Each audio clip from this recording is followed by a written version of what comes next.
Welcome to the UK's first metal detection podcast. It's All Metal Mode UK with your host from across the pond, Mr. Michael Hare.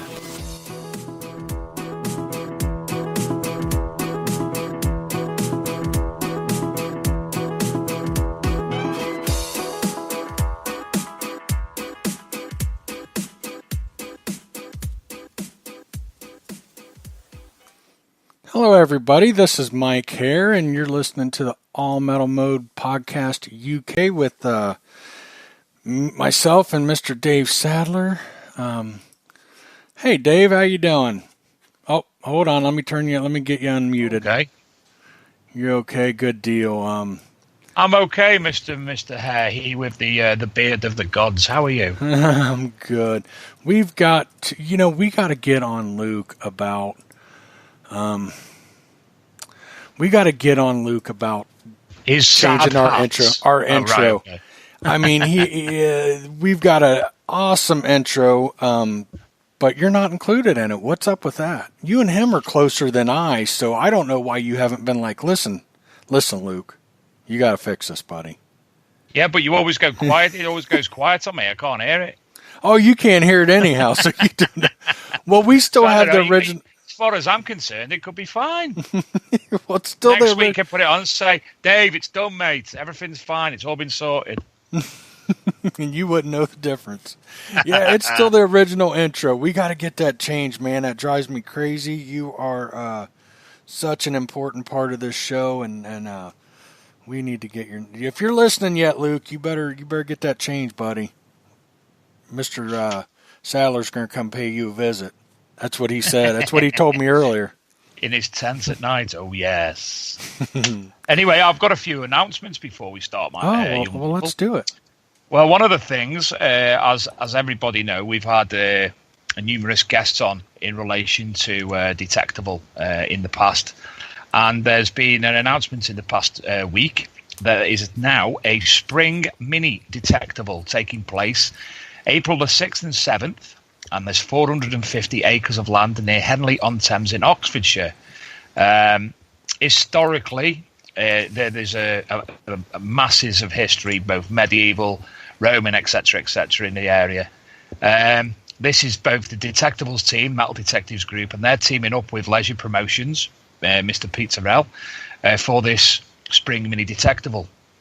So, obviously, there's that to say. Obviously, people who do want to learn more, please can you pop onto detectable.com or onto Leisure Promotions and find out more about that if you are interested. Additionally, we have another massive guest to announce. We've got a list as long as our arm now, Mike. We're into April with our guests, and we've just this evening been able to confirm with Julian Evan Hart from Treasure Hunting Magazine will be coming on as a guest. We're finalising a date with him. Hopefully that's going to be in March. But yeah, I know I'm very excited, and I also know you're exceptionally excited about that. Somebody you've really been looking forward to talk to. I know. I think I've said this on the show, and I mean absolutely no disrespect. But when we did our very first show, the Detective All show, and you went around and handed the phone off to everybody, I had probably heard of everybody. Now keep I'm a Yank, keep that in mind, so don't judge me, but I had heard of everybody's name except his. But again, I mean no disrespect. I talked to some great people, loved it. He was my favorite. Absolutely, and I almost hate saying that because I don't want to sound disrespectful. I got the opportunity to really talk to some fascinating, wonderful people, but so I have been looking forward to having him on the show since before it was even a show. Mm-hmm. So, this is the person that I would most like to read my life story.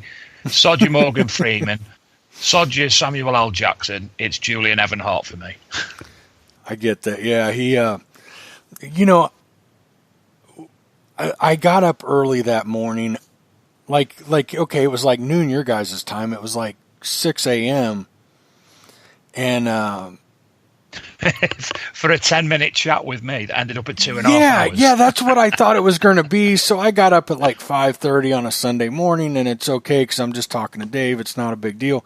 And you start passing me off to everybody, and I'm like, oh, man, okay. And yeah, I wish I'd have grabbed some more coffee and stuff. But it was awesome. But when he got on the phone and we kind of talked about something kind of close to my heart is how sometimes it's not what you find, but where you find it or the context it was found in. And so that really touched me anyhow, because I love that, that subject is as dear to me. And so I really had a lot of fun, and he's just a great talker. He's a great speaker. So. Oh, and some of the information that he was talking about was fascinating. Absolutely fascinating. We also have several other people we're delighted to announce that are coming on. We have Nathan and Matt from Blackadder, the chaps who manufacture the spades and such like in the UK. I don't know, are you in with Blackadder over there in America? No, we do not. No, well, obviously there's that. Absolutely brilliant pieces of kit, to be fair. We've just had a review put up by the Archaeology and Metal Detecting magazine about their Spartan shovel and the digging knife by Aaron Weedle of South Coast Detecting, who listens to the show. Oh, really? Voiceover guy, Santa Claus. He's been on. Yeah, oh, absolutely. Yeah, I know who you're talking about. Yeah. So, he's coming on. We've got now. A lot of people may have watched, definitely in the northwest of the UK, a program called Lost Treasures. Lost Treasures was introduced by a gentleman called Mark Ollie, who dressed in a sort of like Van Helsing type outfit. That's the best way to describe it.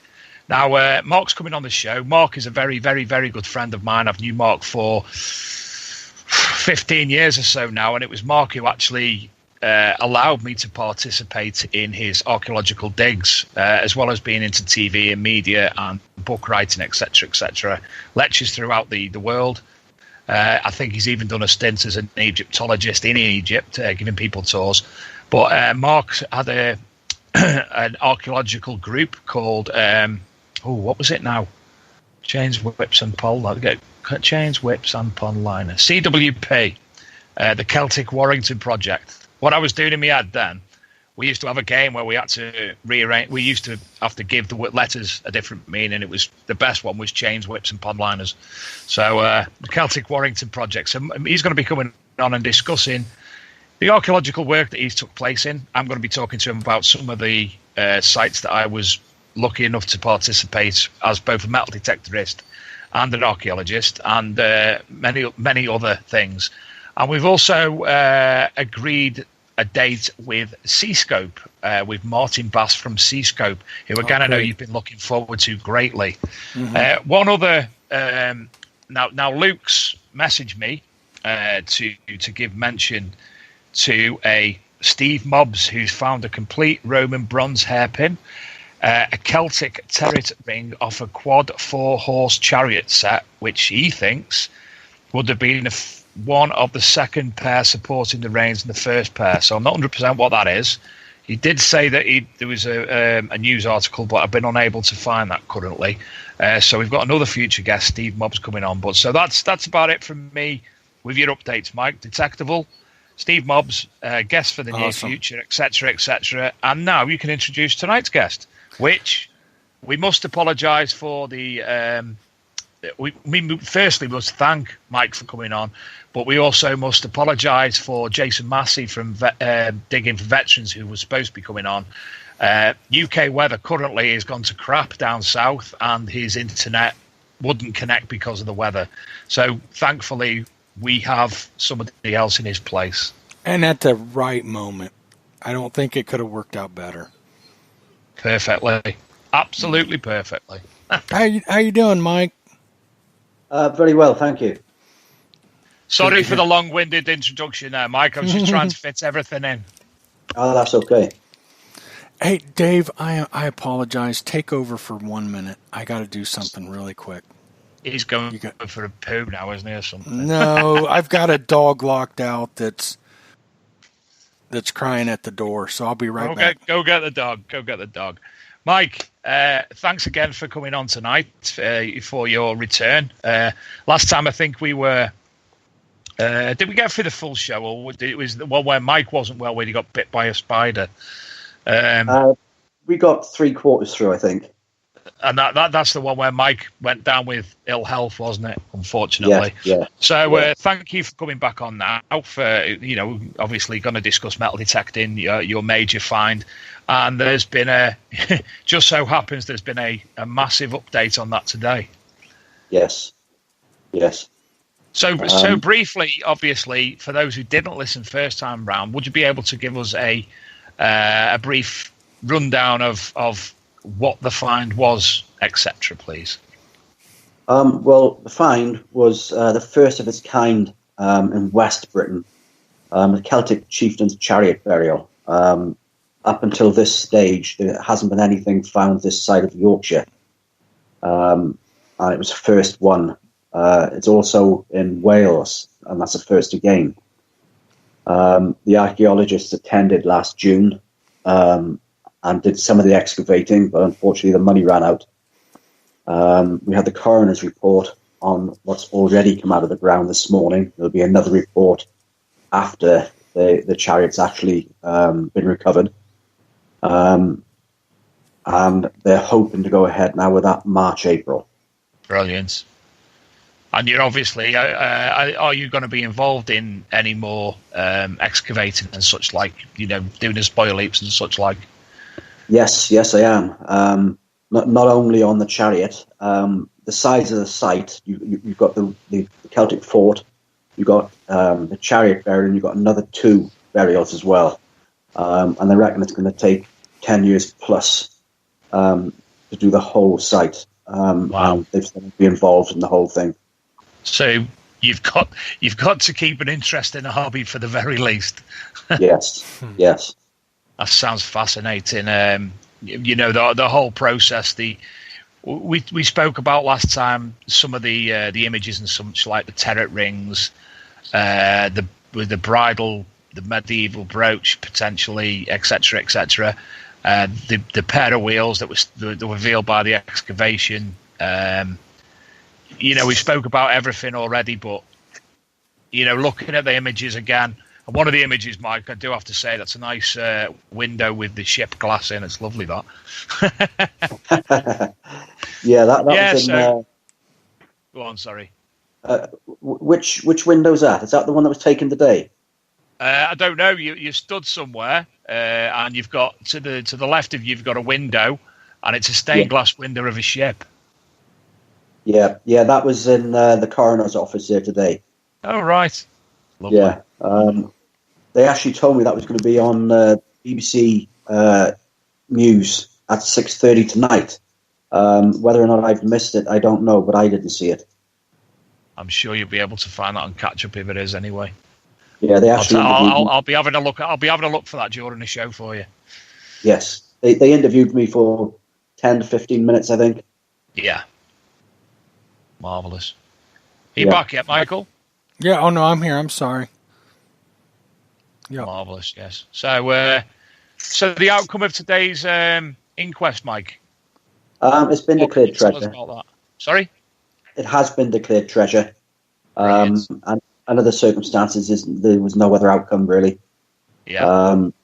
With the rest now that's to come out. Under the chariot, there's a 3-meter mass of metal objects that's been picked up on the GPR equipment. I remember you saying about that. Yeah, that could be weapons. It could be other. So hopefully now March, April time, we will know what that is. And that will be fascinating to learn, especially what that additional mass is. Yeah. There was one up the line somewhere, and the person died in a battle, and the weapons from the battle were buried with the chieftain. So it could be that. It could be his personal belongings, valuables, that sort of thing. Either way, it's a win. Absolutely. Now, one question I have. So, it's the first of its kind found that far west. Was there not much activity that far west, or just not discovered yet, or what? The experts said there wasn't that much activity down here. I beg to differ. A lot of the old maps I've seen, there's Celtic activity all over the place down here. The fact that I found the Chieftain's Chariot burial, that wasn't expected. I don't think they thought that any of them would have been buried down here for whatever reason. I don't know. But yeah, it's the first one in West Britain, and it's to describe how big this is. This is changing the history pretty much, correct? Yes, it is. Right. That is amazing, Mike. Just amazing. Now, when are they?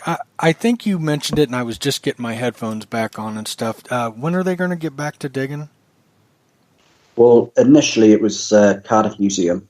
They were in charge of the last dig.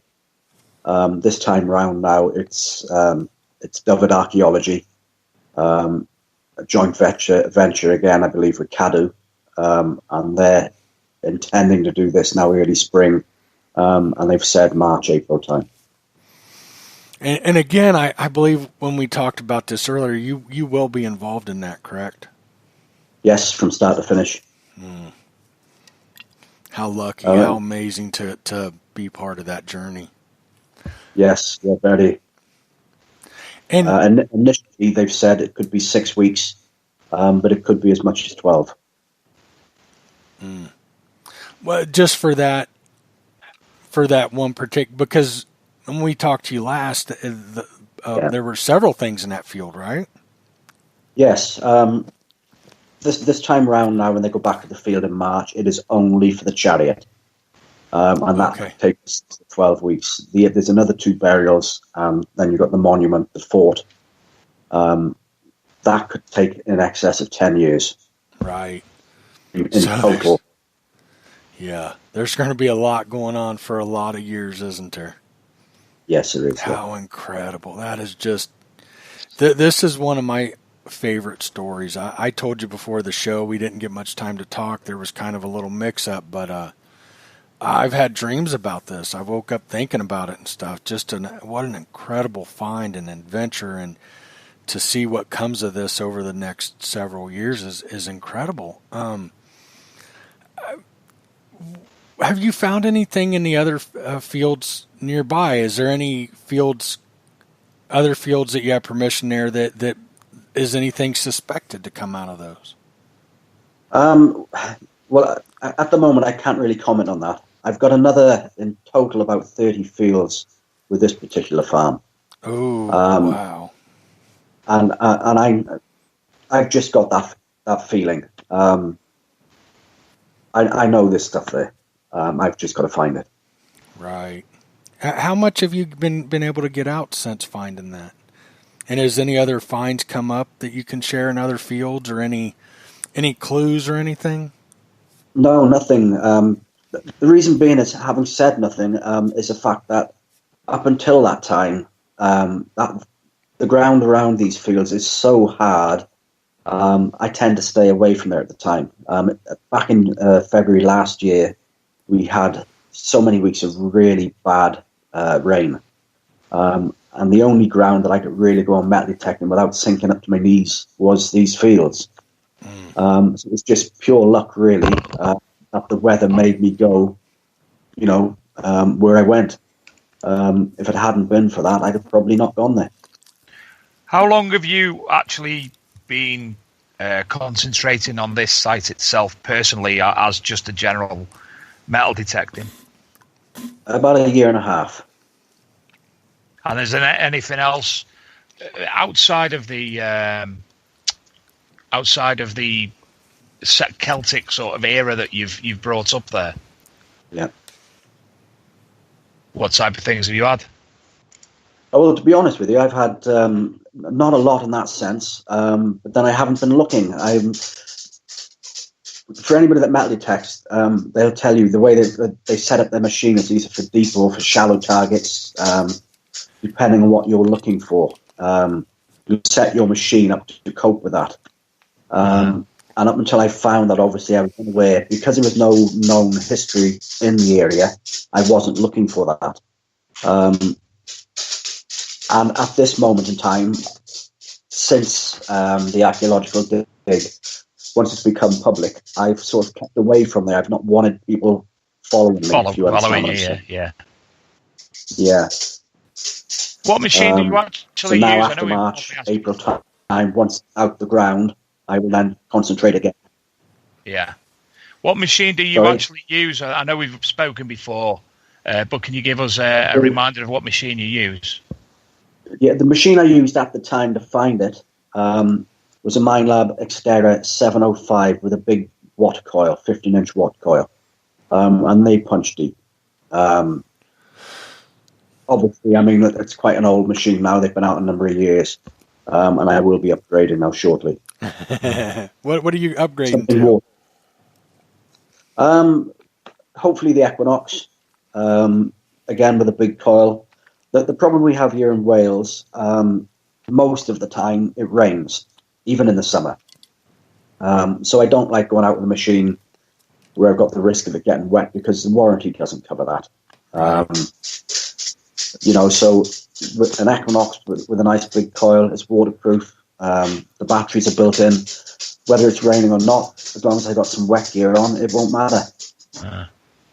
Yeah, I remember us talking again about the Xterra. Now it's it's probably of all the machines I've had, it's my favourite, and I still feel bad about getting rid of it. Like when I did, I mean, I've got the E-Track here at the moment, but for me, the Xterra 705. You're breaking up. Dave. The Xterra. You're breaking up. I had that, but am I breaking up to you, Mike? No, I can hear you good. Can you? It might be Mike's internet weather. Nah, I'm good here. It might be Mr. Smith's. Yeah. I can hear you, Mike. But not Dave, huh? I can hear Dave good. I can hear him, but it's breaking up. Yeah, Mike's a bit breaking up well. when Dave's speaking to me. What I was trying to say is I used to have the Xterra 705 myself, and of all the machines I did have, it's my favourite one. I've got the E-Track now, but I still felt more comfortable than any other machine with the 705 personally up to now. I mean, I have, as Mike knows and Luke knows. Yes, yeah, it's a very capable machine. Yeah, it is. I've got a new machine this week, which I'm going to be testing. The C-Scope CS 440XD, which is their beginner machine. It's a package that they've put together, which includes a trowel, earphones, a battery, coil cover. Something's going wrong here, gentlemen. So it's something that I'm looking forward to having a go at an entry-level machine for going back to basics, so we say, for a while. Yes, yeah. I'm excited. I made a mistake years ago. I'd go for a machine basically with a VDI, so it gave you a sort of indication, not a guarantee, but an indication of what you were digging up. Mm-hmm. Now I tend to go the other way. I like to have a machine with a VDI, but I go on tone. Because I notice depending on how mineralized the ground is, you might get a good tone, but the VDI will be totally different.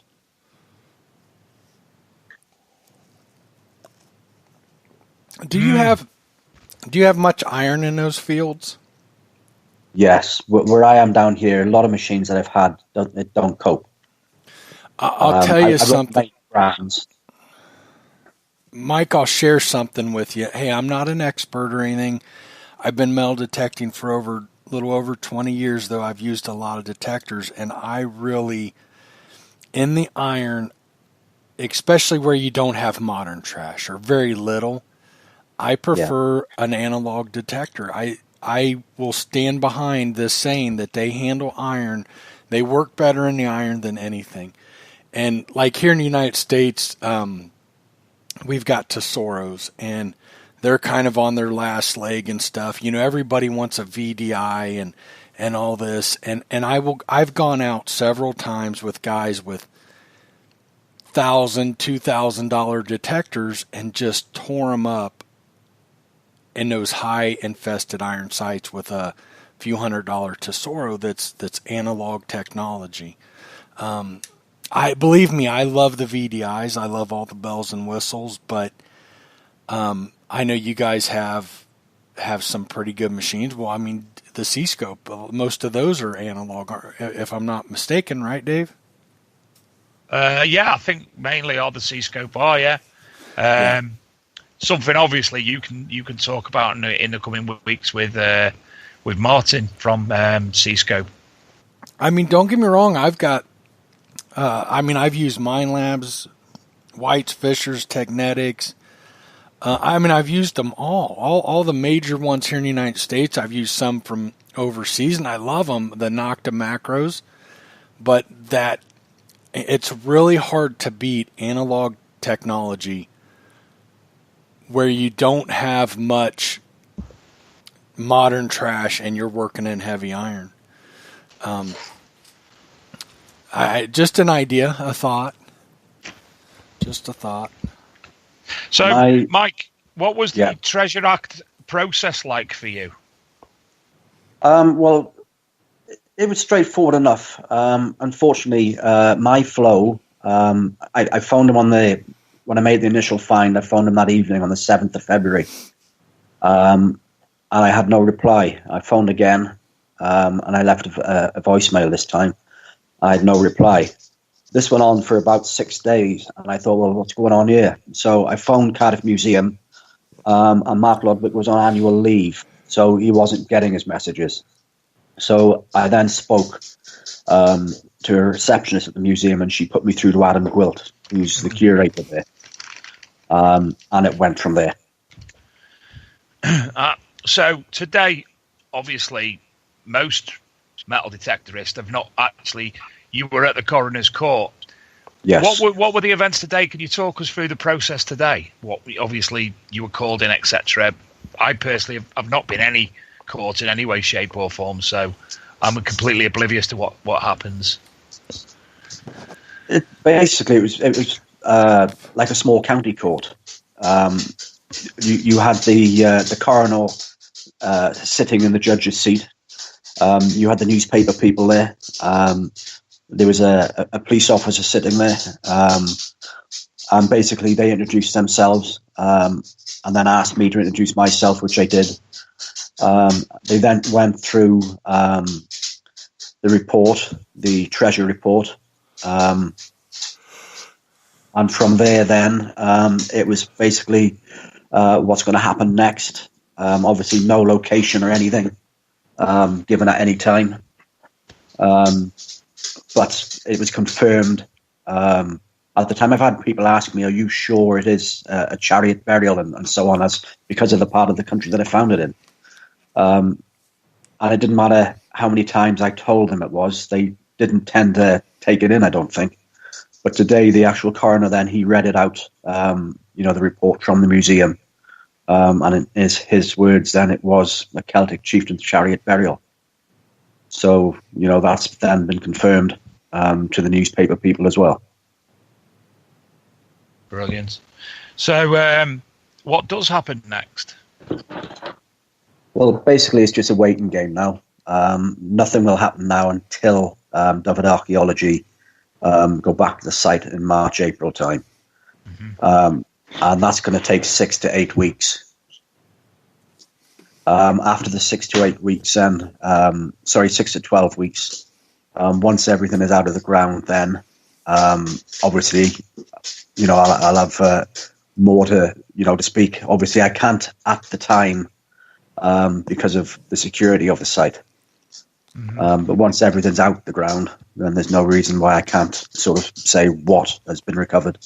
Yeah, it's all you've got the one. You've been lucky, obviously, finding it, but everything that transpires thereafter, it just sounds absolutely brilliant. It is, yeah. And kudos for making the find, and all look for everything that takes place hereafter. Yeah, and the only downside of it is that I've had to change my mobile number twice. Twice. I've had phone calls from Japan, Germany, America, Europe, Germany. You know what I mean? All over the place. Wow. And unfortunately, they're different time zones. And I've been having phone calls in the middle of the night. Yeah. Instead of them sending me an email and asking for a convenient time or whatever, I've been getting them all hours. Wow. So who are you getting calls from? Newspaper companies, science magazines, all that sort of thing. Have you had any? I'm sorry, but have you had any like off the wall or creepy or hey, I want to come hunt with you calls or anything? I've had a few, yes. Right. I've also had one comment from a person. What did he say? False finds from a false person in a false magazine. And this was a person on my friends list on Facebook. Needless to say, he's not anymore. But wow, that's very kind. Yeah, there's some bitter people out there, jealous, and you don't always have that. Yeah, Yeah. Here in the United States, I could see how, and things do get called out sometimes, and sometimes it's legit. But how are you going to call that out when, archaeologists are involved in everything? Like, that doesn't make any sense. You know what I mean? You've got it's well documented. I don't know how anybody could say something like that. Well, I think the way he tried to word it was, I planted everything. He didn't believe, partly because of where I am again, the part of the country that I'm in, and because it hadn't been found here before. Yeah. But there's a way to say things and a way that you don't say things, and he just said them the wrong way. I said, he should have thought about what he was going to say before he said it. Right.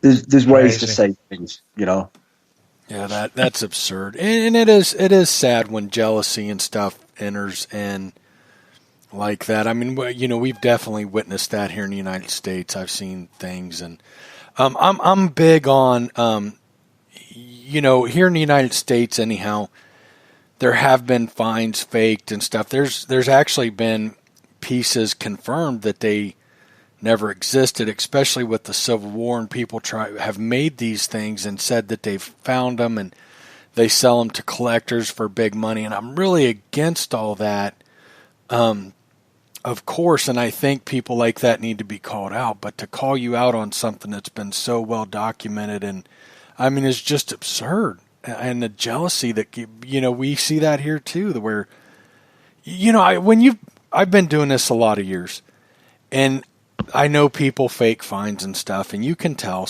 but it's usually minor stuff.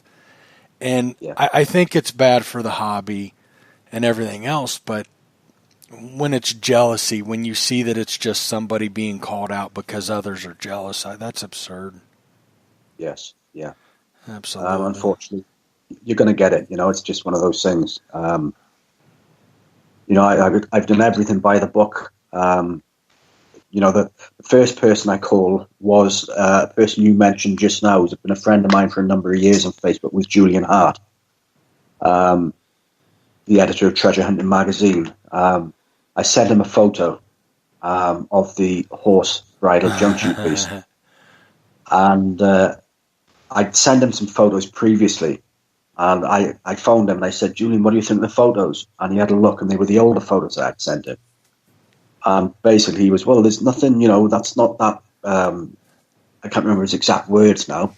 But anyway, I turned around and said, no, not that one, Julian. Scroll down. So he went down, and his words were pretty colourful when he actually saw that. And then he actually said, oh, you'll never top that. And a lot of people told me the same thing. The following day, it rained really heavy. So I didn't get there then until the 9th. And everybody told me, well, that's it, it's all downhill from here, and I found the rest. That's amazing. So, yes. So have you been doing any other metal detecting? Obviously not on this site of late. Have you had any decent finds otherwise? I've had a couple of Roman brooches since, some hammered coins since. I had a nice rare Richard Lionheart penny here a few months back, in nice condition as well. Wow. Lovely front and back. Other than that, no. Winter months tend to be very quiet for me, mainly because not having a waterproof machine. And it's one of those things you got to justify sort of spending that sort of money when you've got a family. Right. So hopefully now, things will change. My wife still doesn't believe this at the moment, to be honest with you. She says when it's all out the ground, that's when she'll believe it. That's going to be years, probably. Well, no, I'm on about the chariot side of it. Oh, okay, okay. I can't take more time, Okay. I gotcha. Yeah, that's amazing. Just amazing. I was going to ask something else, Dave. I forget now. I had something. That's because you're old, mate. Yeah, I'm getting old. Don't judge me. Don't judge me, Dave. I'm probably older than both of you. I'm 43. I just turned 43. This irritated me, right? I'm 44. And you look at Mike, he looks 94 with that big beard, and he's bloody year younger than me. I'm 53. I'll be 54 in March. Well, you're still too young for me to call you dad, anyway. Yes, yeah. My first metal detector, you mentioned the C-scope earlier on. My first metal detector, Christmas 1977. I had a C-scope, and it had a shepherd's crook shaped handle, is the easiest way to describe it. It had just on and volume, basically, and threshold. Just the two buttons. And I found my first cannonball with that. I've seen. Is that the picture that you've got of the cannonball where it's on a plinth? Yes, that's it. Yeah, if you zoom into that plinth, you'll see found in Lanyon Barracks by M.N. Smith in 1979. I found that. Wow. Growing up opposite a military barracks wasn't very good for my parents' sort of, how do you explain, nerves, I suppose. I was finding personnel mines, plate mines, Mills bombs, grenades, mortars, you name it, on a daily basis. I was finding these. So they weren't very happy. I also found 172 different military badges in the first 12 months of having a metal detector. Wow. Along with a lot of other military sort of items, dog tags, that sort of thing. Dave mentioned earlier how I've been excited to get C-scope on. And one of the reasons is we don't have them here in the United States. Of course, I've heard of them. I've seen them. But one of my biggest reasons is everybody we've talked to that's been in the hobby for a while, everybody started off with a C-scope. Everybody started off with a C-scope. So they're, I'd just love to talk to them, and looking forward to that show. In effect, Mike, I started off with a C-scope. The image that I've shown you in the past of me and my dad, that was passed down to me. That was the C-scope 600 series. And it's very difficult to remember because it was so long ago, and my memory is shocking. But there are some standout. I mean, my uncle claims that we used to go bloody metal detecting on the beaches in Anglesey. I can't remember that. But at the same time, I can remember being at the caves in Frodsham, which is in Cheshire. I can remember that perfectly, like it was yesterday. Wow. What a lot of people don't understand is the C-scope then, as you're saying, there was no VDI. It was monotone. It was on threshold, if you know what I'm saying, volume. You basically dug everything. So you dug a lot of tin foil, a lot of junk, but you also dug a lot of good targets. Right, of course, yeah. I think there's, I know it's really hard to convince people that these detectors without VDIs and depth gauges and all this other stuff especially the younger crowd, the people that haven't been in the hobby very long, that how those detectors still have their place. And, I kind of got beat up on a little bit for talking about Tesoros. And guys are, oh, it's old technology, it's obsolete technology, and this and that. And I tell them, it is old technology, but don't mistake old for obsolete. And I've proven it to a lot of people going in those fields, relic hunting, and I've been up against a lot of good detectors with some really good equipment, and I don't think I've walked away yet without surprising somebody with a $300-400 Tesoro. And so I don't know. I think there's still very much a place for that. Yes, there is, definitely. Yeah, absolutely. You have a look. You have a look at the cheaper range in the XB, the 150, the 250. They're a monotone machine, but they're very, very deep. Mm-hmm. As long as you don't mind digging junk, they are a very deep machine. Mm-hmm. My own personal preference, I do like a multi-tone machine with a VDI, mainly because sometimes if you're in a mineralized ground, you've got the VDI to check as well. So you've got, sort of two avenues you can go. Yeah, exactly. And well, most cases I do prefer a VDI detector. Absolutely. I mean, anytime you're going to encounter modern trash or, there's even moderate trash, newer trash, modern trash. But when I'm just relic hunting where there's a lot of iron and everything, nothing should be modern or very few modern, give me a single tone, what's the technology? I just said it. Like the Tesoros, they're not digital. They're somebody help me. Analog. Yeah, analog. There we go. Sorry. See, I am getting old. I am getting old, Dave. Leave me alone. Now you made me feel all bad that I'm so old. Sorry. It's these kids. It's not that I'm old. It's these kids are just. They drain it out of you, and the next thing you know, you don't even, somebody asks you your name, and you're like, I forget. Yeah, absolutely. They're fun, though. They are fun. I am so excited about this and keeping updated with us, and I am so looking forward to hearing after they come out and do their dig and I bet you were just, I don't know if I'd be able to sleep properly at night. I dream about it most nights. At one stage, it got to a point where I was afraid to go to the field. Two reasons. One, in case I was being followed. And the second one, in case somebody had followed me previously and I just found a big hole. Right. If you understand what I'm saying. Luckily for me now, there's been cameras put around the area. The police are monitoring it now as well. And while the dig is going on now as well in March, it'll actually be there'll be police around, if you know what I'm saying, in the evening when the archaeologists have gone. Mm-hmm. So wow. That's adding to a little bit more, a little bit less stress. Then it's the easiest way to say. I would bet. It was getting to the stage where I was going to go and buy a caravan and camp in the field myself. It's not a nice way to be, but there are people like that out there. If they find out where it is, they go and try and get whatever they can. Absolutely.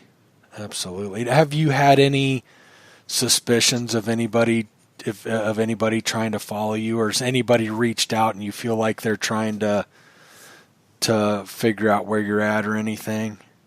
Yeah, I've actually had some comments on Facebook from people I've never really known in the past. I've seen them on the metal detecting groups. And the next thing you get a friend request from them.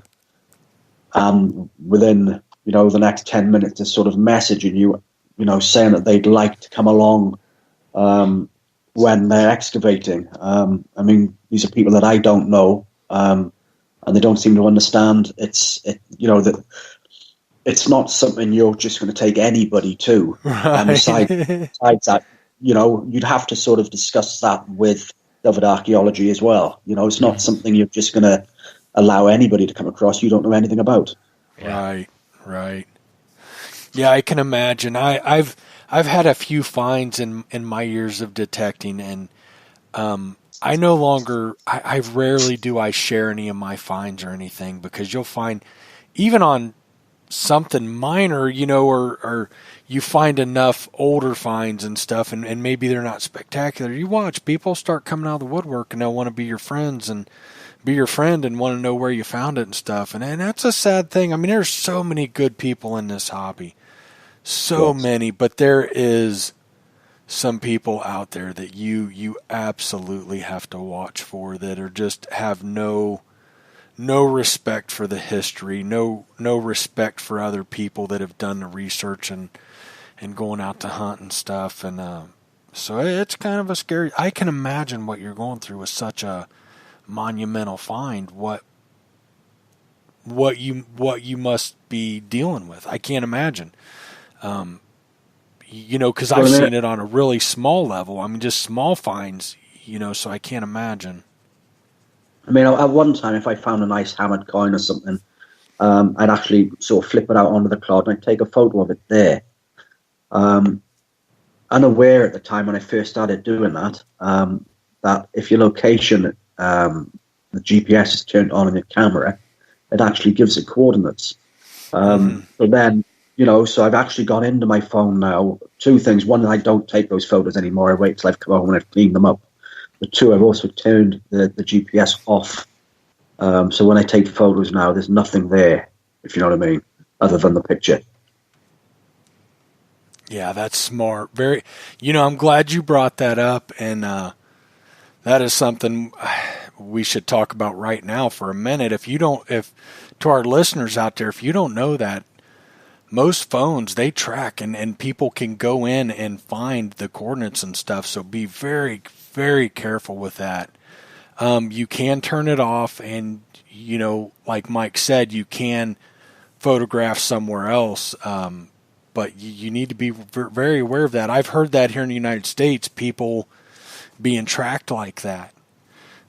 They feel like people have, come to find out they didn't know, and then they figure that out. Hey, that was leaving my coordinates. So be very careful with that. There's another side of this as well. If you have a look in the App Store, there's a lot of apps out there now for metal detectorists.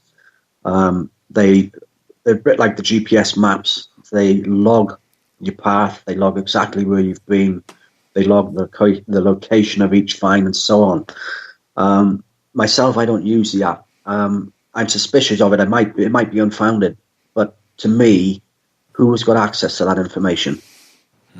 Yeah, absolutely. It's not, your phone's not secure. It's actually shared with the developer of these apps. So, has other people got access to these websites?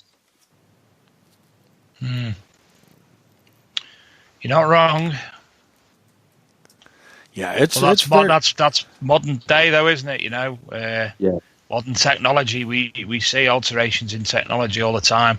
From even in the machines that are coming out, the Router Salter 71, the Macro Cruiser, the Equinox. They've all got differing technologies to other things. I mean, there's even, and I know it's a good thing, but there's even apps. The MyLab app, you can even log. You find on that you press a button to log what you found there and then on that MyLab app. So it's exactly what you're saying. It is good, but then again, you're giving information to other people, be it for whatever reason. Yeah, to a degree you are. But I mean, like with the CTX, for argument's sake, 3030, you've got GPS on your device, on the metal detector, and you can do the same thing. You can log that. But that only goes onto your laptop. Nobody else has access to that, if you see what I'm saying. That is just for you. I'm on about these apps that you can download from a developer, an independent developer, not to do with MindLab and so on. There's you don't know who's got access to, and that's worrying. And that's worrying. Right. You're absolutely. I'd never thought about that, but I'm pretty careful. I usually don't even take pictures of my stuff anymore. I've kind of gotten out of all that. I'll tell you just real quick, and this is something. I know we're really off topic here, but it's really something important that needs to be said. I found a key date coin many years back, a 1916 D Mercury dime, and they can go into the several $1,000s. And I found one, and I was really happy that I found it, and I shared it. I shared it on a couple forums that one was my own, and then another forum that I really liked back at the time. This has probably been well over 10 years ago, I would guess, and I can't prove it, and I don't know for sure, but my house was broken into. Let me back up a little bit. I got a message from somebody. Hey, would you like to go metal detecting sometime? We could meet somewhere neutral and this and that. And never mentioned the coin. They didn't say they'd seen it or anything. And we met up. I love hunting with people. And we went out, and it was a weird hunt. I'll be honest with you, it was very, very just something was off to me. And anyhow, we get done, and I go home, and my house has been broken into, and one of my dogs has been killed. And I can't prove it was over that coin or anything, but what I believe happened, I believe I was lured away from my house for somebody else to go in there and try to steal that coin. They didn't get it, but one of my dogs did get killed, and again, I can't say, but I didn't have any contact for that person, never heard from him again. It was a very odd situation, and I would tell anybody, I know things are a little bit different over there. You guys have to report everything, and all that, but Mike, I think you're going about it right. Be cautious. Be very cautious, because there are some absolutely crazy people out there that absolutely have bad intentions. Yes, there are everywhere. Mm-hmm. I went into one. I had a brand new permission here, the end of 2017, and I hadn't been in there. And I had a brand new permission, and this one day I headed down there. It was a potato field. I waited for the potatoes to be harvested, and I went down there, and there was about 40, 50 unfilled holes. Somebody had gone in there with no permission. It does happen. It happens everywhere. Mm-hmm. It's annoying. Don't get me wrong. I mean, over here we call them our permission, but that's all it is. We don't own the land. So if I go onto one of my permission and there's somebody there metal detecting, as long as a farmer's given them permission, I got no problem with that. Right. As long as they have permission, if you know what I'm saying. Unfortunately, you do get people, they'll go in there knowing they've got no permission. They're in, they're out, and they're gone before you know it. Right. And that's ridiculous. It hurts the whole hobby. Yes, and that's on the big scale, on the big picture, that's not even the worst. I mean, that's bad. Please don't get me wrong. I think that's horrible for our hobby and everything else, but there's much worse going on out there. I know a guy had his whole safe stolen out of his house. He lived out in the country, and 20 plus years of artifacts kept in coins kept in his safe were gone. They stole the whole safe out of his house. He thought he was complete. And this is a big safe. I'm not talking like, this is a fireproof gun safe, huge. Wow. Wow. I know other people that have been broken into. Matter of fact, Monday nights, my co-host for the American show is Gypsy Jewel. She was broken into. And a big part of her collection was stolen, some of her first things. Wow, and it's just terrible. Yeah, I know we've gotten off topic, but I think for the listeners, this is really important. It does happen. It happens everywhere. Mm-hmm. We had we had a lady in our club. She was burgled last year. She had a lot of her coins, a lot of her valuables stolen, metal detecting fines, and so on. And they found there was somebody in a local caravan park, a traveller. He was from away, not as in like a gypsy type traveller. He was somebody just moving around on his own, and he was the one burgling, locations in the area. The police went. They were called to his caravan, and they found her property in there. Oh, it's terrible. Yeah. Luckily, they did recover a lot of it, but not all of it. It happens. It's one of those things. You're not going to stop people doing that, unfortunately. Yeah. That's a shame. It really is a shame, and it is something that people need to be aware of, especially new to the hobby. And you just wouldn't think. I think just about everybody we have on the shows and everybody I talk to, they love history. And how could you do that to somebody else? But there's those people. There are those peoples. Those people. Yeah, it's awful, but it does happen. Yeah. So I totally get you being concerned and stuff, and oh man. So when are you going to be able to get back into those other fields? And have you done much more research? Have you done any overlaying? Have you done? I mean, have you taken any other steps looking into the surrounding fields or anything? Yes, the history's there. For the simple reason being is if you look in the wider area, not that far from there, and you go back far enough in the maps, it's there. You've just got to find the field that it's in now.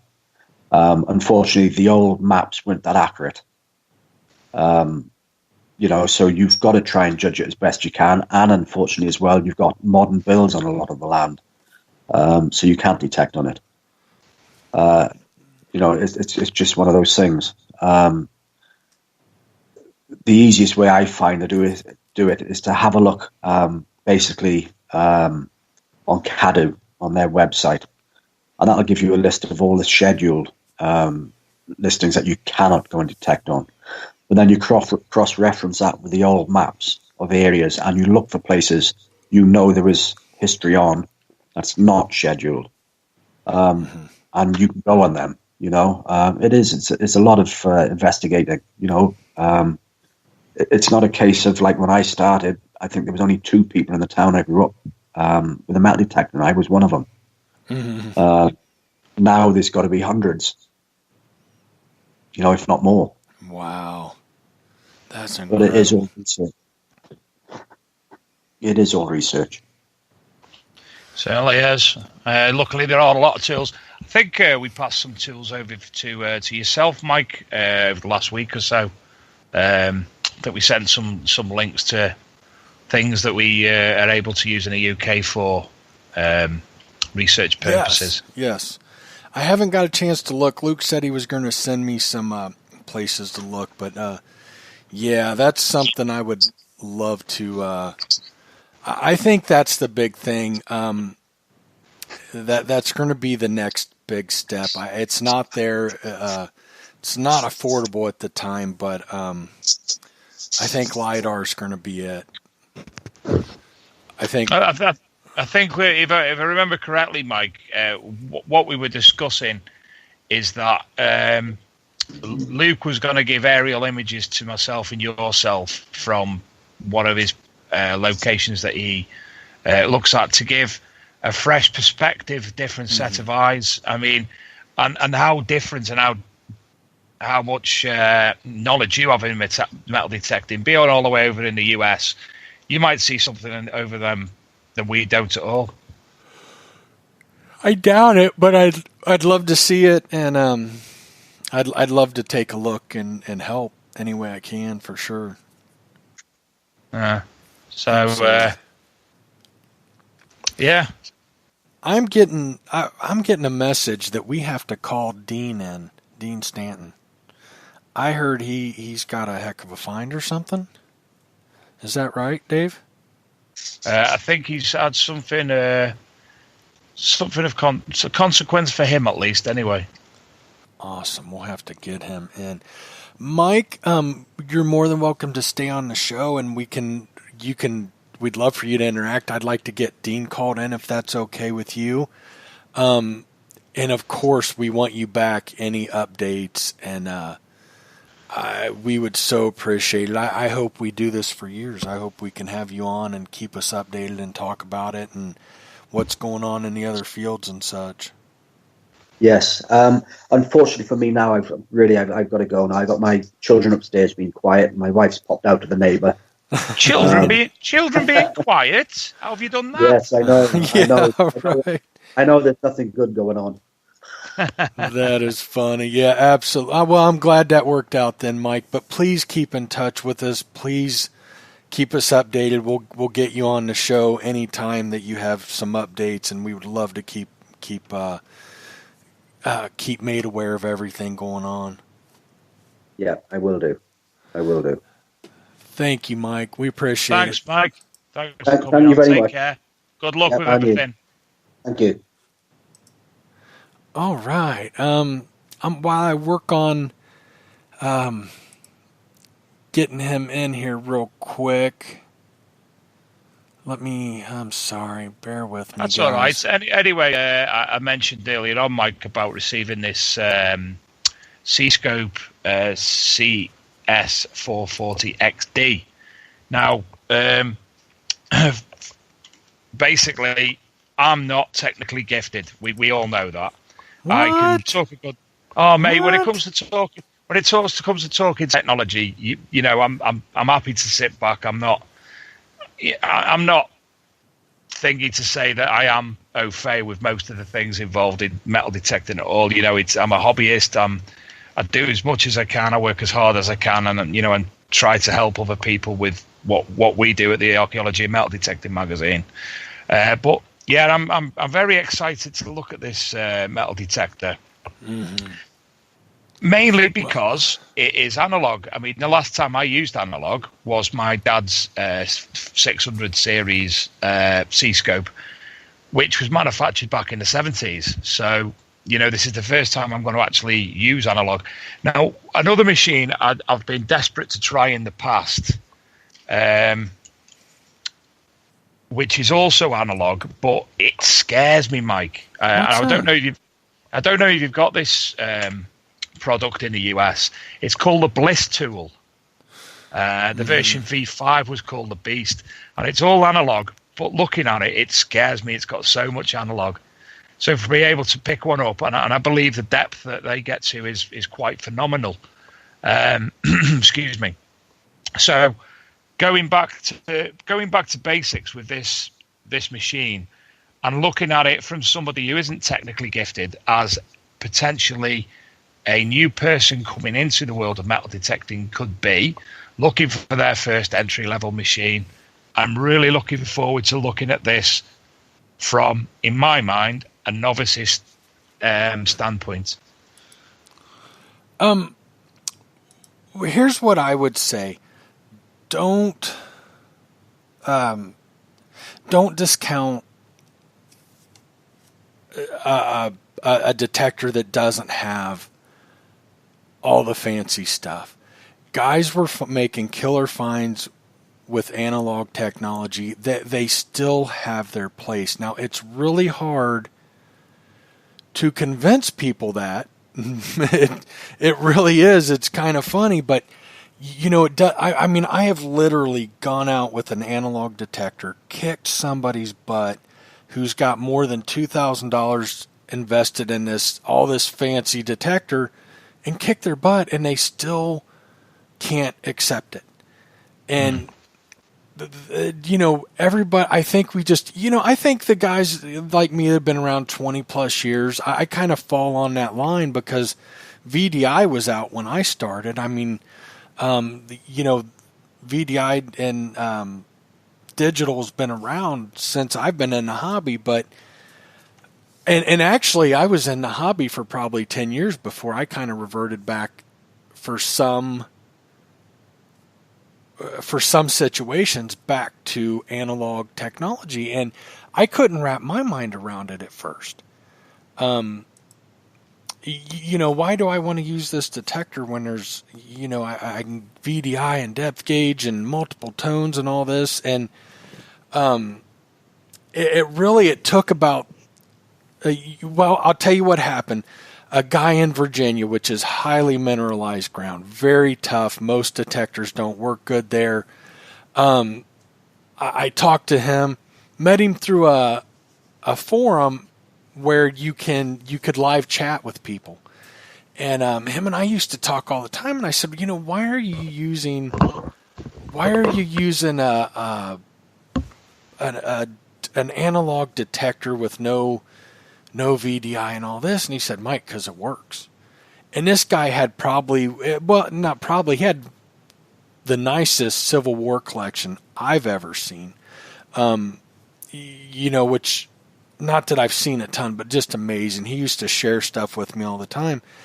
I met a guy who, when we'd meet up, we were both about an hour and a half away from each other, and we'd get together, and we'd always bring finds to show each other, as we detect, when we're taking a break detecting. And one time he opened up this big Ziploc bag full, not full, but a bunch of gold rings.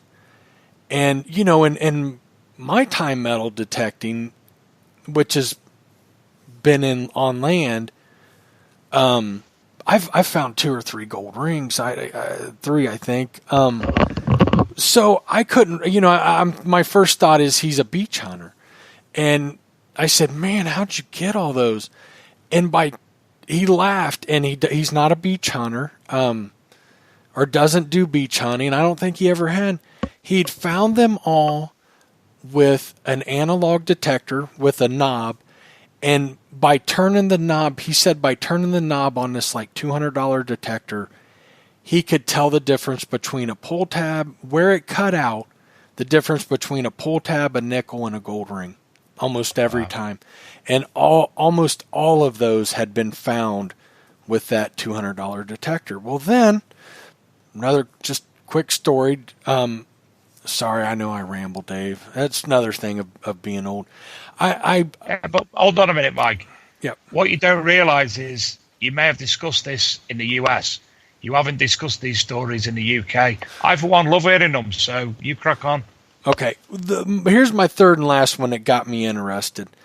I met up with a good friend who had bought a $160 analog detector, okay, for field hunting. He'd heard really good things about it, and I thought, wow, that's okay. And he's, this guy's got an E-Track, and he's very good with it, but he bought this little $160 analog detector, and we met up at a couple's farm where they had several thousand acres with I'd overlaid it in several house sites, and the gentleman's wife wanted to give metal detecting a try, and he had brought his it was the Tesoro Compadre, which is $160. And you literally turn it on, you set your disc, and you listen for a beep beep. And he told her this, and he said, every now and then you're gonna get tones that they don't come all the way through or they don't repeat. He goes, just keep going, listen for the beep beep. And I'm hunting next to her on a detector I'm running wide open in a 2-tone kind of program, and I'm staying close to her because I want to see what happens. And as she's hunting almost silent, my detector's going, this thing is just driving me crazy. And, listening to those 2 different tones and the irons just screaming through. And her first was a flat button, which means nothing to you guys over there. You throw them away, but cool find for us. And second one was an Indian head penny, and then another flat button. And I bet she didn't detect for 15, 20 minutes. And I just was blown away. I mean, there was so much iron where we were hunting, and this $160 detector's just picking stuff out of it like nothing.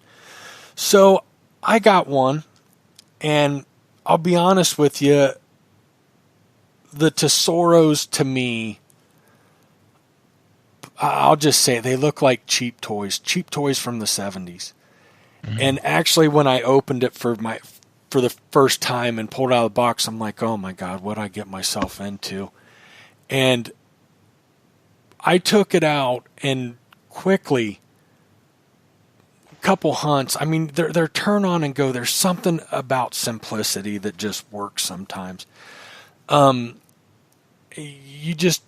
turned it on, set the disc to iron, just above iron, and I was pulling stuff out that I guarantee most other detectors, they not that they even can't do it, but the Tesoros would do it better. Analog technology, just analog in general. Analog, for me, has proven itself time and time and time again to work. And especially in iron. Like I said, I don't want to take one to a park where there's modern trash and a lot of modern trash and stuff, but they definitely have their place. And I would, in moderate soil, where I've hunted and I know, I'd take a $200-$300 Tesoro and put it up against any other detector out there when we're just going to relic hunt. No modern trash and heavy iron. And I feel very kind. I've done it several times. I can't say I've gone up against every detector, but I feel very confident that it would, it at least do as good or very close, if not better in a lot of situations. I'm trying to call Dean in. I haven't been able to look at chat. Hey Dean, I'm having trouble. I've got you saved, and I'm calling that number on Skype, and I'm not getting you. And then Luke sent me another one for you, and I've tried that one, and I'm not getting you. So, Dave, real quick, let's. He says he's there. So, do I have the wrong? And neither one of them show that he's on. Let me try one more time. Let's take a quick break, Dave. I'll be right back. Hopefully we can. Okay, we'll be right back, guys.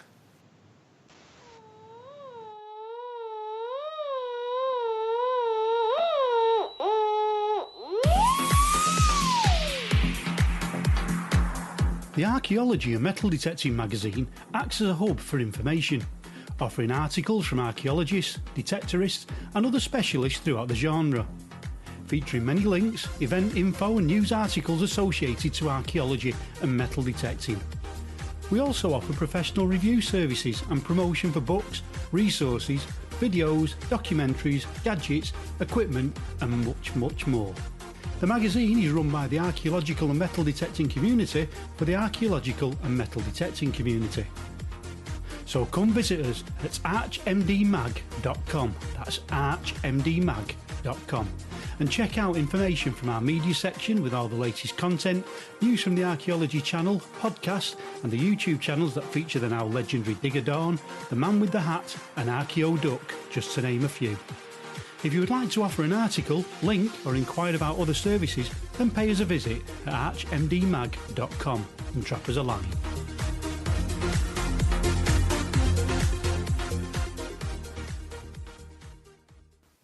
All right, guys, we are back, and I'm still trying to get him in. I apologize, Dean. I don't know what's going on.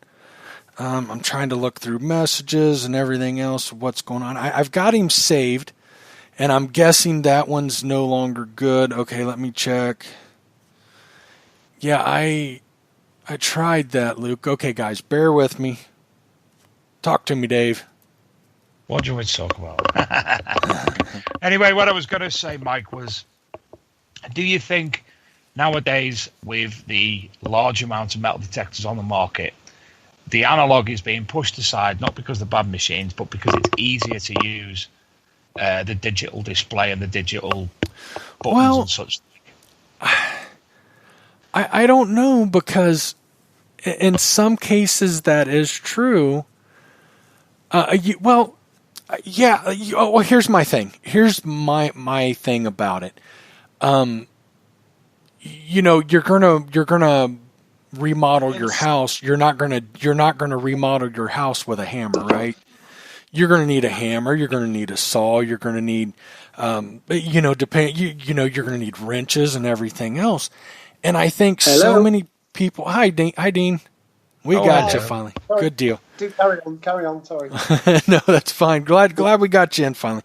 But you don't use one tool to remodel your house. And the same thing goes if you do different metal detecting and different sites and stuff. I prefer multiple tools. And again, I won't pick up an analog detector for everything.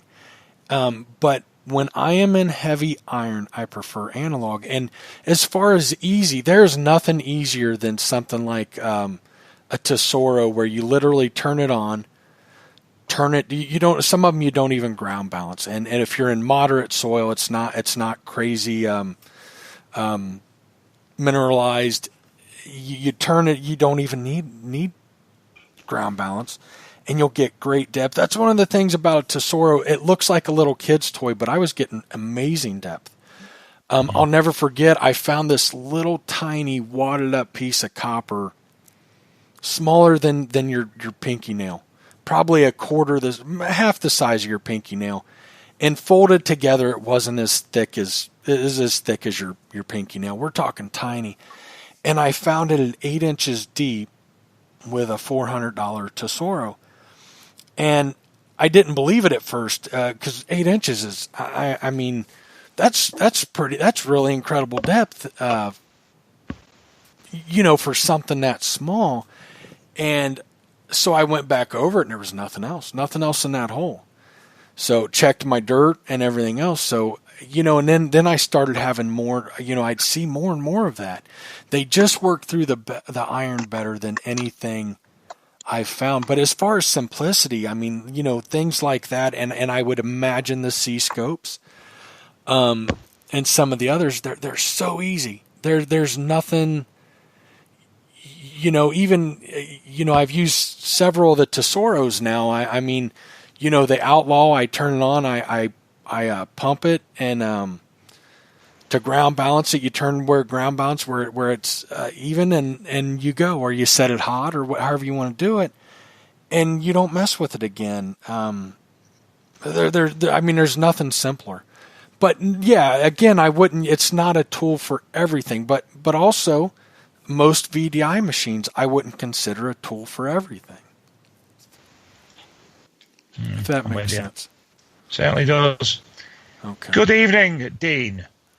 Good evening, Mike and Dave, and everyone else. Hello, how was everyone this evening?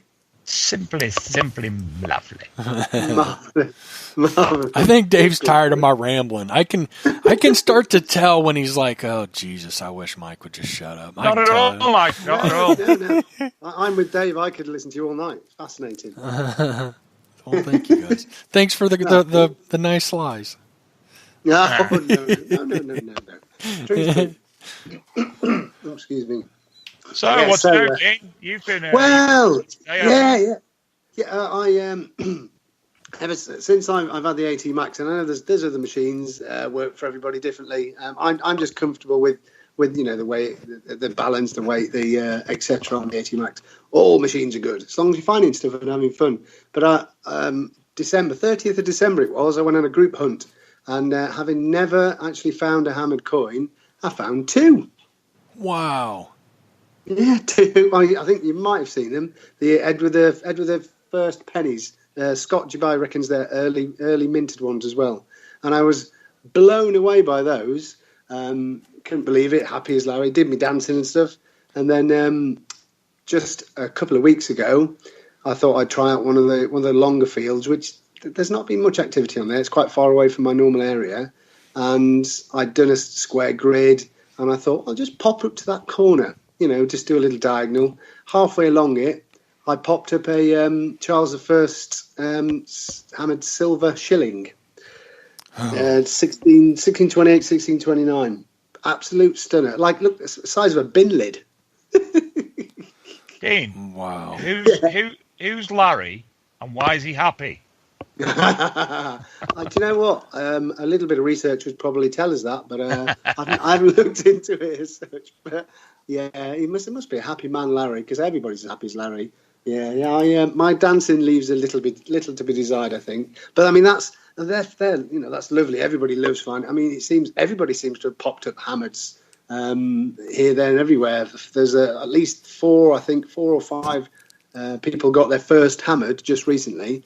But I mean, that pales into significance with what happened today, because I managed to get an hour on my that field. So I just kept doing the grid. Didn't find that much, but the farmer came across as I was digging a hole. So how are you doing? And she's in charge. She says, I'll have to stop you. I said, why? What's that? What's the problem? She said, well, the family are getting a little bit tired of this metal detecting malarkey. I said, what do you mean? And apparently there's been a lot of people phoning up to ask for permission and, going on without phoning up and stuff and what have you. And I said, that's terrible. I said, it is what it is. I said, but it's a shame because I've been getting some great stuff out of this field.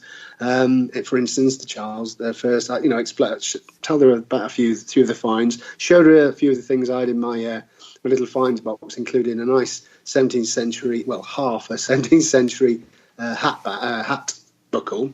And she her mood changed and she went, well, I tell you what, she said, just you.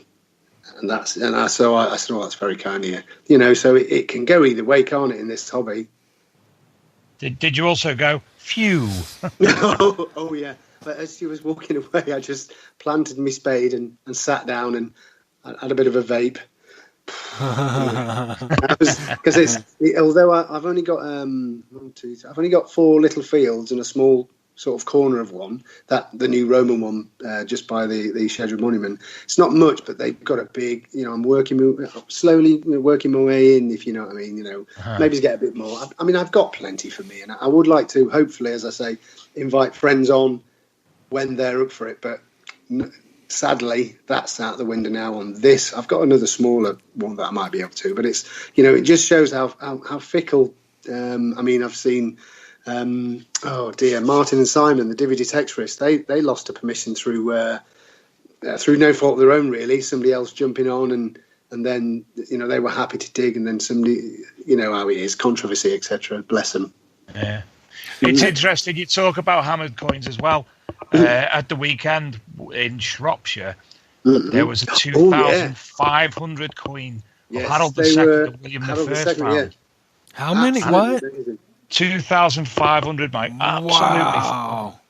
I'll share the image in the story, the Old Metal Mode Podcast UK group. I would love that. It's amazing. That's amazing, isn't it? Absolutely amazing. And the images there, they're absolutely phenomenal. And I think a lot of it, if I'm not wrong, was a scattered hoard as well.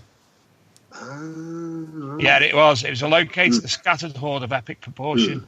That's what it said. Yeah. I mean, they look newly minted, don't they? They do. They're absolutely gorgeous. Absolutely. And that was. I would say, yeah. Go on. That was by I don't know if the husband, the wife, but it was a lady and a man anyway. But unbelievable. Absolutely. Because I looked when I first saw the picture, I thought, what's that? That must be some form of they're preparing for a seeded hunt or something, or something like that. And when you saw the coins, they are like literally newly minted, and you think, well, I wonder what happened for somebody to bang that amount of newly minted coinage in the earth. So there has to be some epic event at that point, isn't there? Really, certainly did. I got a question, and I'm sorry for my ignorance, but I see people get so excited over hammered coins, and I mean, I think they're beautiful and stuff. But what's the draw to them? Because I mean, as far as your history goes, I mean, you guys go back, thousands of years, and we're only talking, roughly 400 years. I mean, just off the top of my head, And I mean, what is it? Was there not as many? Do you guys, are they pretty rare to find? Was there not many minted? What's it's not that. It's just that I mean the Edwards ones. They're 13. Is it 1300, Dave? I don't know. I can't remember the. I mean, it's no idea. Currently, I don't know what day it is anymore. Yeah, I'm exactly the same. It's been one of them days. But I think it's the fact that they're mostly some of them their age. The look, the fact that they're not, it's deciphering. They're hard to decipher.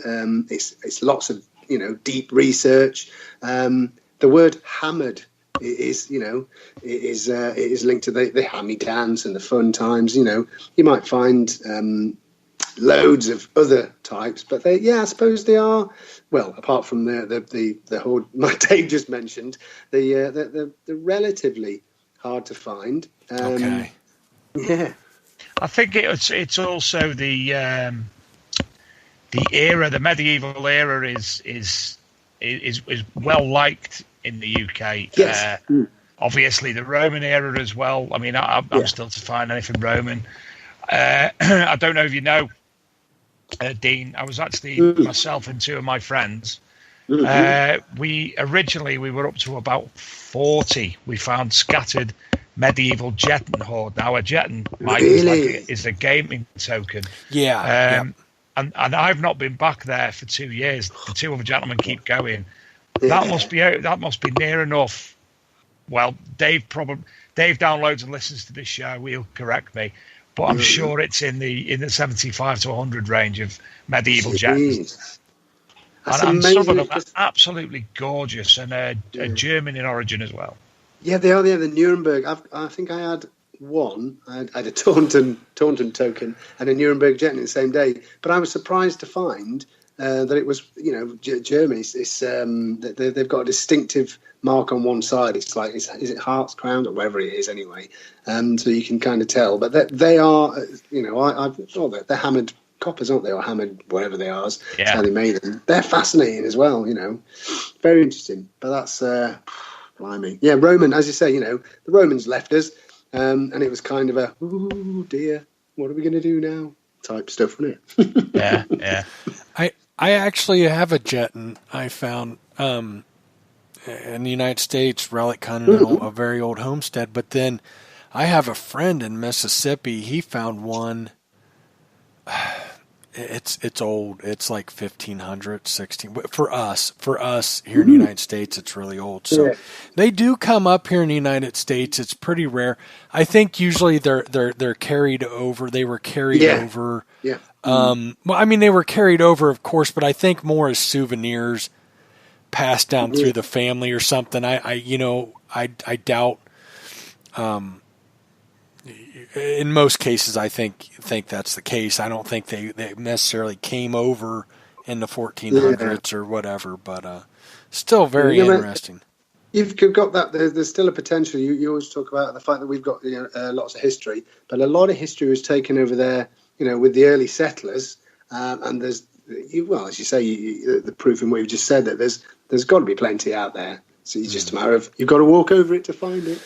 Monday on the show on, I'm sorry, I would one track mind here. I had something in my mind and cut you off. I'm sorry, Dean. That's all right. Monday night we had and here in the United States had a really interesting guy that Gypsy actually knows, and he was talking about what do you call it? Like displaced archaeology. Yes, yeah. That was a very neat show and different things. Like he, talking about hieroglyphs in the southwest United States that look Egyptian and stuff, and different things that have been found out of place. What do you guys? Dave especially, I know he's into archaeology. What do you think about that? Well, it goes back to the conversations we had last week with Steve Mera. Yeah, exactly. The Eric von Daniken things. It is interesting. I mean, there's so many things that can be misinterpreted. Let's go for the hieroglyphics and the carvings in Egypt, for instance, where there's claims that there's a spaceman. Why is it just a person with a box around his back and carrying a box and something on his head at the same time that makes it look like that. You know, Right. there's loads of things like that, and I think it's down to the individual's perception, on his belief or not. Interpretation, isn't it? Exactly, and then obviously if you look at the what's the word I'm looking for, Mike? I'm getting tired. The officialdoms, they've got a different perception entirely.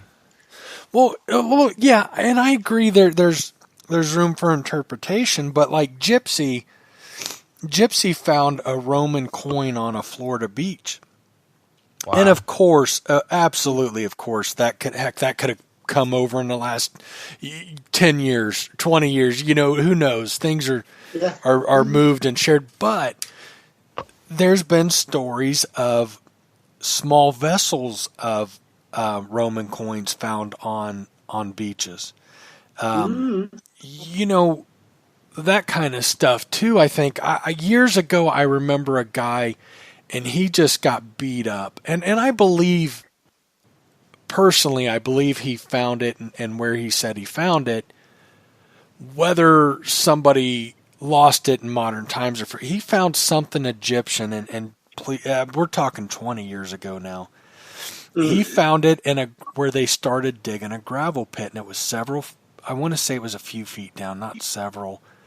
I really don't remember the details. What I remember were people were just calling him a liar and beating him up for it. And he's like, "Look, I'm not saying that this hasn't been lost recently, but I'm telling you, this is what I found here."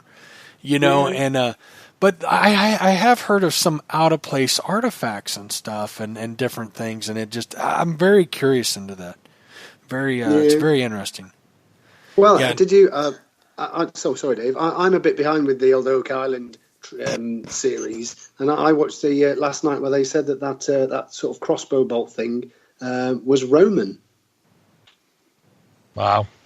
Yeah, that was a fantastic find.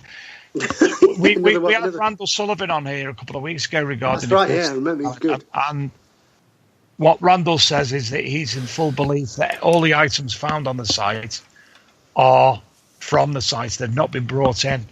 Yeah. So, I mean, in the past, I'd have sat there and gone, has that been brought to the site just to make the TV show a little bit better? But now, after listening to talking to Randall, I've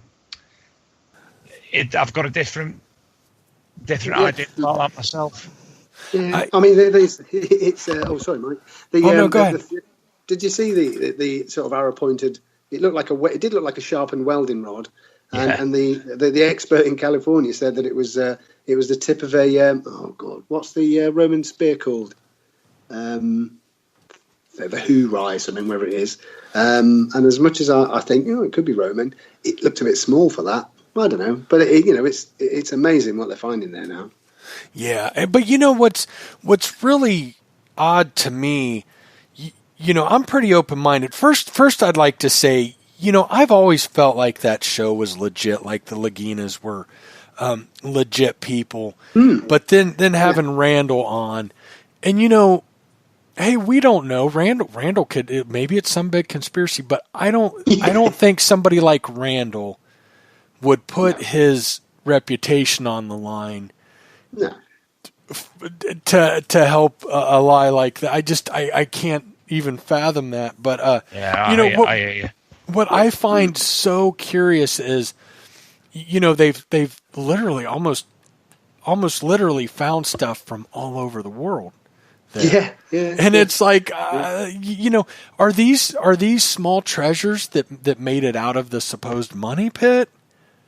Or possibly. What? I mean, because it's not making sense that they're finding stuff from everywhere. I mean, the coconut fibers from the what islands? You know, it's 1,000 some miles away. I mean, you start there. That's the Caribbean. Then they found stuff from England. England, but they found, you know, what was it like?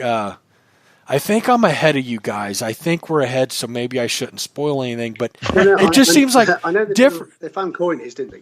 yeah, different time periods keep sneaking in and from different locations and different time periods, and it's like, why this is just getting more and more confusing.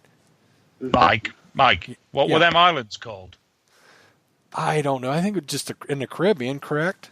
Mike, it's the Caribbean. Caribbean. Yeah, I just said Caribbean. Caribbean. That's what I'm saying, Dave. Caribbean. No, you're saying Caribbean. It's Caribbean. Hey, you say it your way, I'll say it my way. Don't make fun of my silly American accent. Tomatoes. Yeah, don't make fun of me accent. I'll give you that one. Right. Oh, good. Yeah, but they found amazing. I mean, it's the Oak Island. It is fascinating. Whether it's, obviously it's not. I don't think it's made up. But if it is still fascinating. And there's people, the guys that have been on there. They live on the islands. They ploughed their whole entire life, took the families on there and everything. A lot of them lost their lives. So there's got to be something in there. Well, if there's not something there, I strongly believe something was there at one time.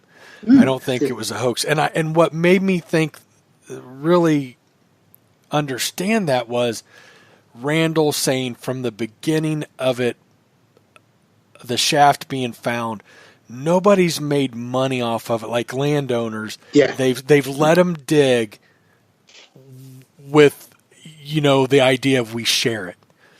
None of the landowners have charged money other than we split the fines. And I think that's huge, and, well, I don't know. I think someday they'll get to it if they have the money. I'm really surprised they haven't. I mean, they've had to sunk millions into this already. Yeah. Millions. Yeah, but as Tony says, it'd be nice that there's something there. But I mean, I'm thinking maybe, as you said, Mike, all these bits they're finding, are these the remnants of people coming and going, right, let's grab our treasure, zip, off we go. Ooh, right. And it's actually all gone. And they'll find an empty box. Who knows if they find a box. I think it's possible, but I do feel like something was there. I do believe that. But whether they'll ever find anything or anything will come up. But, like Randall was saying, I forget which brother, it's not even about a treasure or what's down there as much as getting to the bottom of the mystery. Figuring out, and is something still there, and hey, they're doing it for the right reason, no matter what. Yeah, and they're doing it in the right way as well. Yeah, absolutely. Something I don't get, and I've even learned much more since having Randall on both the UK show and the United States show, was how many detectorists, at least in the United States, just don't believe it. They beat up on the show. I posted that to some groups, and I got beat up on. And it's I don't get it. I mean, they've found stuff. They've gone about it right. I mean, there's what, almost 225 years worth of digging going on there, of stuff getting lost in the ground, cave-ins, collapses, everything else. So they've got to work their way slowly through all that. Dave, did you fall asleep? Did I just hear snoring? No, okay. All right, just make sure. But, so I think they've got to be methodical about it. And I think if they don't get stuff tested and talk about it, they're just winging it. And I think I think they're going at it the right way. So why people beat up on the show so much? Now, something really funny, and I guess I just never paid attention. My brother loves the show, and we were talking about it the other day. And I don't know, but the announcer, they'll be doing the show, and somebody will find, I think I'm ahead of you guys. I hope I don't, a beam with Roman numerals. They'll be talking about that, and the announcer will come on and go, "Did he say a beam with Roman numerals?" So my sister-in-law now follows my brother around doing that. Like, did you just say that you made a sandwich? Yeah. Did you, when you watch it, do you have an American announcer? Voiceover, Mike. Yeah, voiceover. Sorry. Yes. Yeah. Yeah, On the. we have when it's shown in the UK, it's a British guy. I'll have to catch a good scene and record it real quick with my phone and send it to Dave and Luke because it's hilarious. Our guy is it's the most ridiculous, like Roman numerals. It's almost, I don't know if you guys had like Scooby-Doo. Yeah, it's almost like Scooby-Doo. Huh? Oh, it's hilarious. But What? yeah, it's like almost ruined the show for me since my brother pointed it out. But yeah, my sister-in-law follows him around and narrates everything for him. Yeah. Did you say it rained today at work? She just does that all the time, I guess. So, yeah. Well, guys, you about ready to get off here? I've been sitting too long, and I need to get up and stretch. And Steph hasn't eaten today. She's texting me, take me out to dinner, and all that good stuff. And I'm a fat guy. I can always eat. Everybody got quiet. Where'd you guys go? I'm still here. I can always eat. I've always got room. Apparently, I've got the. They've just discovered a skinny jean. Huh? I've got a pair of skinny jeans. No, I'd never fit in them. Nah, long gone. Yeah, it's been fantastic. Thank you so much for having me on again. Welcome. Great to have you on. Yeah, absolutely, Dean. Thank you for coming on. We appreciate it. And we'll have to get you on again. Or at least every now and then come in, tell us what you found, and tell us a good story. Tell us some good stories.